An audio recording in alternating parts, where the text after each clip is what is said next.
Good morning. Welcome to our March Madness betting special for the first round of March Madness. Oh my gosh. We are like four people who are a ball of anxiety and enthusiasm and nervous energy because, folks, we have been waiting for 2 years to get back to this day. We finally have a full slate of NCAA tournament games, and I got a full panel of experts to get us through today. I got Stuckey, I got Colin Wilson, I got Darren Ravel on the news desk. I am Chad Millman. We are going to give you the 15 minutes you need to make all the best bets, none of the padding. Plus, don't forget, we have entered the DraftKings bracket challenge. We're all trying to win $1 million in the bracket challenge. You can go sign up at DraftKings. You still got time. Get your entries in.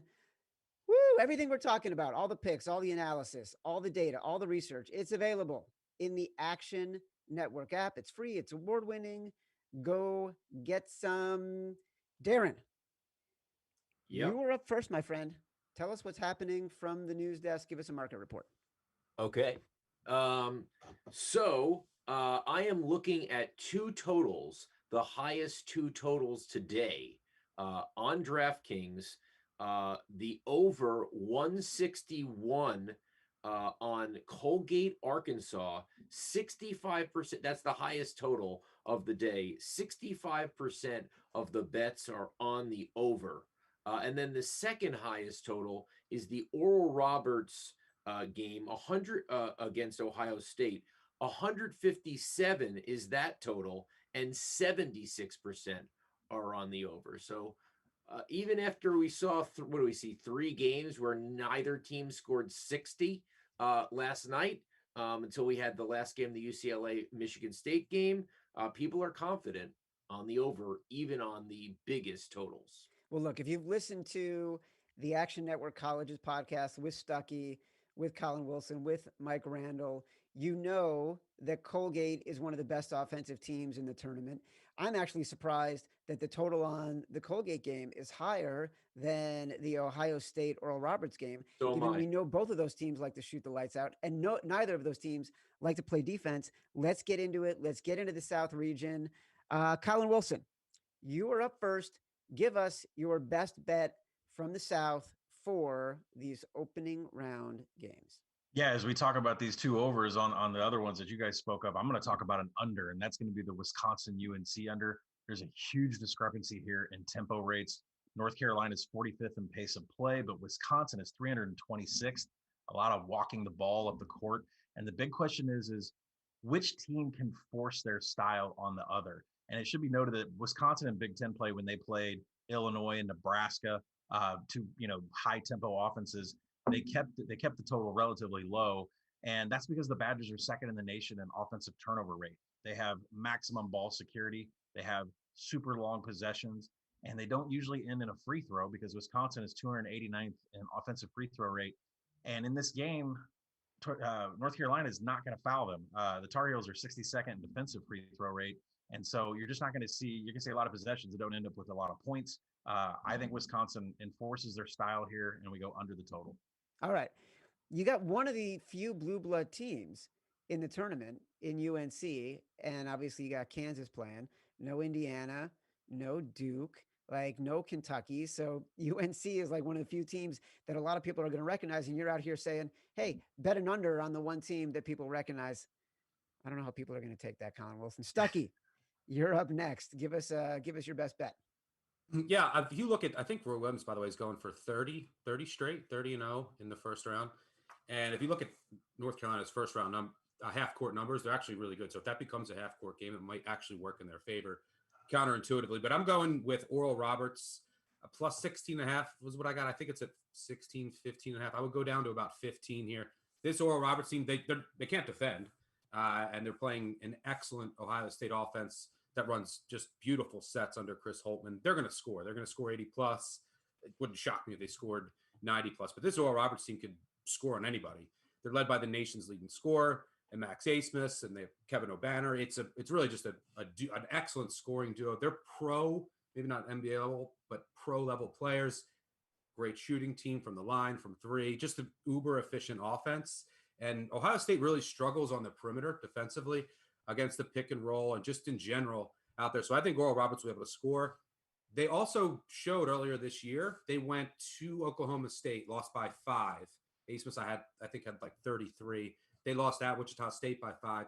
They lost by 11 at Arkansas. And again, they led by double digits in the second half. So they can give up a lot of points and still compete and put up points themselves, I think, against a vulnerable Ohio State defense. And the best thing about this is when you have this high-powered offense is if it is like an 18 to 20-point game late, you can actually trust the Oral Roberts offense to potentially get you in the back door. But I think this number is just a tad too high. I just love that on the opening day of March Madness, because it's been such a weird year, the teams that have been getting the most attention are Colgate and Oral Roberts and these teams that nobody would ever be paying attention to, but because their offenses are so good and because other teams that are at higher levels and more prominent in terms of name haven't been playing as well, we're getting a chance to talk about some of these teams that we never ever would pay attention to. All right, so we got the first round best bets for the South. We're going to go back to the South in a second. Let's go to the Midwest right now. Colin, you no wait, actually stuck. You're up first in the Midwest for that round. Let's see what we got. Yeah. And by the way, I think Kyle Young was just confirmed out for Ohio State. But I'm going with Liberty here. Now, I took them, if you follow me on the Action app, I guess it's a plug for the Action app to follow for notifications. I took them at plus 9.5. So obviously it's a big difference between taking a team at plus 9.5 and plus 7. Same thing with Ohio. At plus 7.5 is what I look for. So tiny edge. But it's one of my favorite matchup bets of the day. I think Liberty actually matches up really well with Oklahoma State. They take away, just by scheme, they play a pack line defense. They take away your offensive rebounding, your ability to get to the rim. They also don't crash the offensive glass. They get back. They play at one of the slowest paces in the country. They don't allow you to get into transition. What does Oklahoma State really want to do? They want to get out in transition, top 20 rate in the nation. Liberty top 20 at limiting transition opportunities. They want to get on the offensive glass. Liberty is really good in that department as well.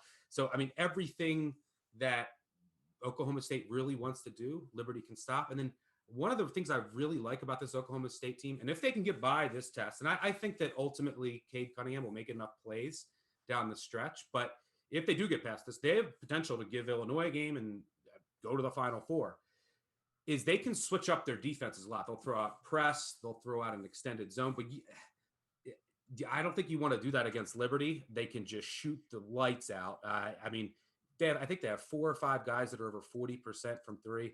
So this is a well-schooled Liberty team. And then catching, at 9.5 or now 7.5, 8 in a game that should have lower possessions, the way that Liberty grinds it out. I like the Flames here and think their defensive style could give Oklahoma State fits. All right, Colin, in the Midwest, give us your pick.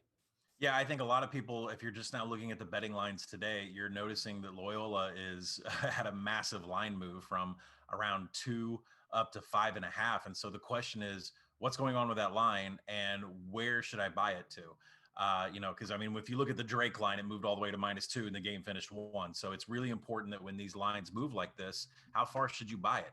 And Georgia Tech will be without ACC Player of the Year Moses Wright. He had a COVID positive test, didn't travel with the team.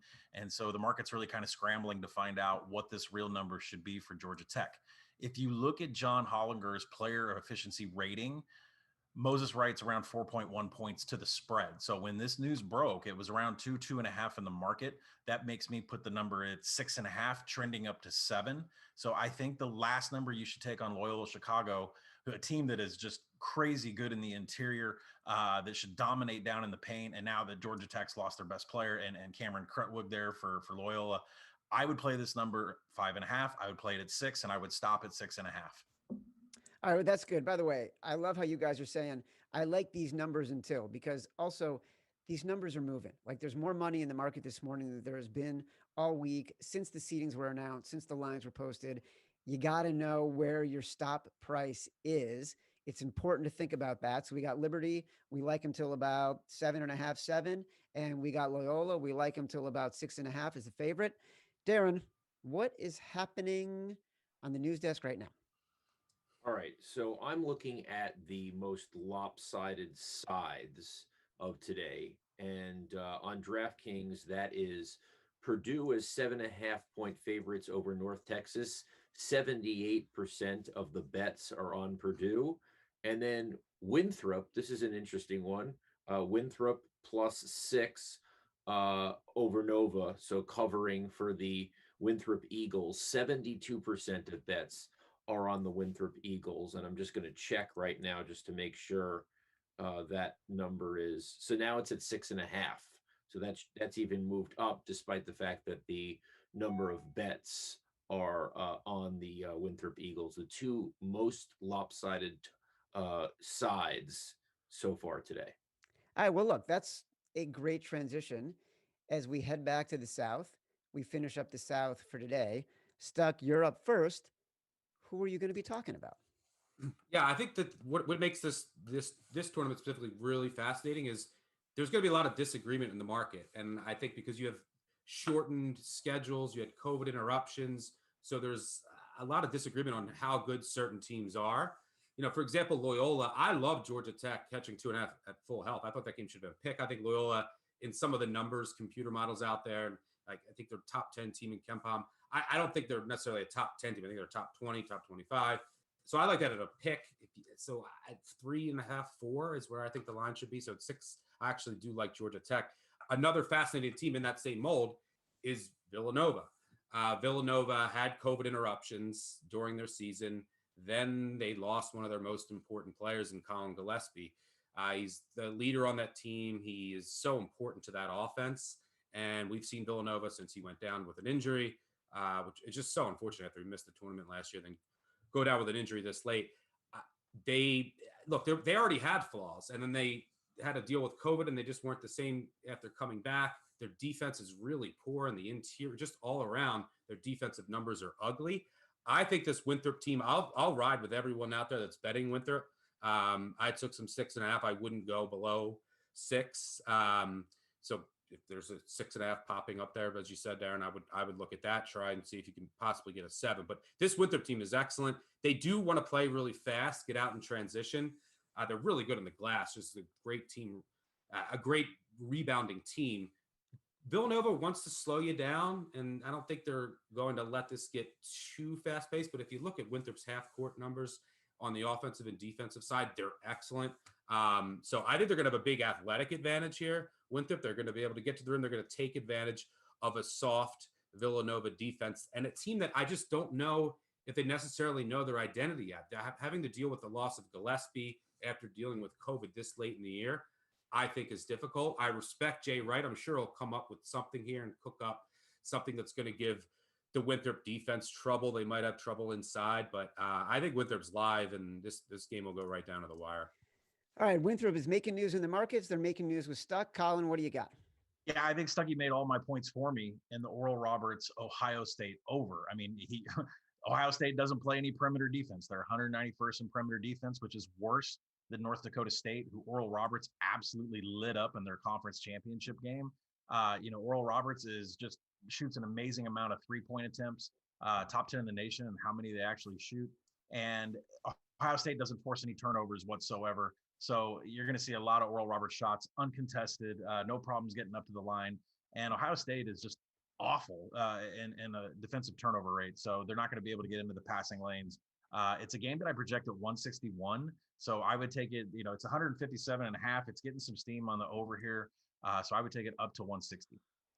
I mean, it's amazing to me how you guys are lining with the market. And normally that's not the case, right? But I think that is so indicative of what a weird year it is for COVID, that it's teams like Winthrop, it's teams like Oral Roberts that over these past few days have been getting so much more attention from bettors, and not just professional bettors, like the public markets are recognizing these teams and doing their own homework, probably going to actionnetwork.com, looking at the Action Network app.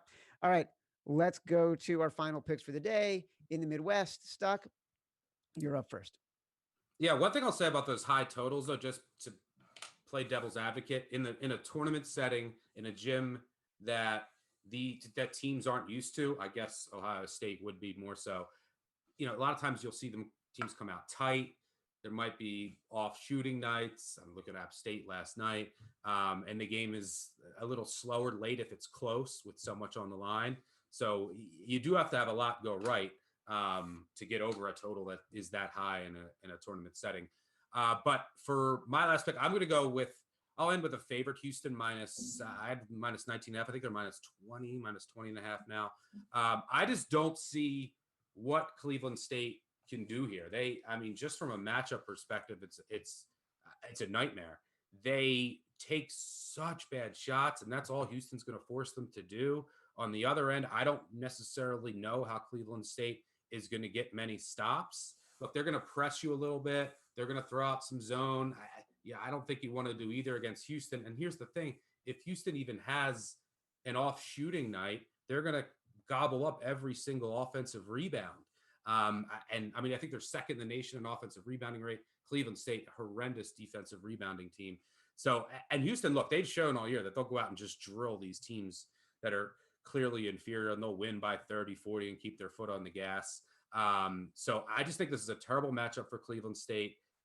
Houston, just such a good, I mean, their defense, their perimeter defense, a lot of people say it's random, has been great for the past couple of years. It's very aggressive defense, and they foul a bit. Okay, Cleveland State, maybe they get to the line. They're terrible at the line. So I just don't see many advantages here for Cleveland State. They'll fight. Might have to sweat out a potential backdoor here, but there's many matchup advantages for Houston. And the thing that I like the most is that even if they have an off shooting night, they still should just dominate the offensive glass and get plenty of second chance opportunities. Look, Houston is one of those teams that got totally jobbed by the selection committee. To me, they're a Final Four worthy team, and they happen to be going up in the same bracket as Illinois, which is probably the second best team in the country. And to me, it has the second best chance to make it to the finals. Stuck, I know you and I have talked about that a lot. We both like Illinois to go very far and make it to the finals. You like them to win. You've had a futures ticket on them since the beginning of the year. So poor Houston, because they are loaded, and defensively, they are just so good. Colin, finish us off with your final pick for that region. I'm going to go with the grossest game on the board today, which is Clemson Rutgers. I'm going to take the under there. It's a game that I project around 120. It's sitting at 125 and a half. And like I said, this game is just gross. The tempo of these offenses are 336th and 278th. Just an absolute snooze fest. The effective field goal percentage numbers dictate that both defenses are going to have their way. Clemson likes to shoot a fair amount of threes, but Rutgers is actually pretty good at perimeter defense. And if you look at the Scarlet Knights, they're just an unmitigated disaster at the free throw line, a bottom 25 Division I shooting percentage from the free throw line. So even if this game, gets late, I'll be sweating an overtime game, but Rutgers can't hit any free throws. Both teams super inefficient, super slow. Give me the under in this nasty one. That is a disgusting game. You picked like the one game on the board that has gotten zero talk the entire week. Nobody is talking about it. The only thing they're saying is, wait, Rutgers is in the tournament for the first time in like 30 years. The State University of New Jersey is in the tournament. Darren, I know in our final market wrap up, you are not going to tell me anything about Rutgers. Well, I'm not. I'm sitting in New Jersey, and I would drive to Pennsylvania to bet that gross under because I love unders, but I can't do it in New Jersey. I am going to tell you that the biggest bet that we've seen so far today is at BetMGM, $220,000 on Tennessee minus 7.5. I mean, really, Tennessee, that's like the best, like obvious. And I don't know if it's the same better, but there's also a $110,000 bet on Tennessee minus 8. Did not expect to say that was going to be the largest bet of the day so far. Tennessee. I mean, what? Colin, it doesn't seem like that's an obvious, like that's like online casino player opportunity. Yeah, online casino player. That's got to be what it is, right? Like, what professional is coming in and saying, "I love Tennessee at 8.5"? Like today, that is not a game other than Rutgers and Clemson. That's the other game that I have not heard a single thing about.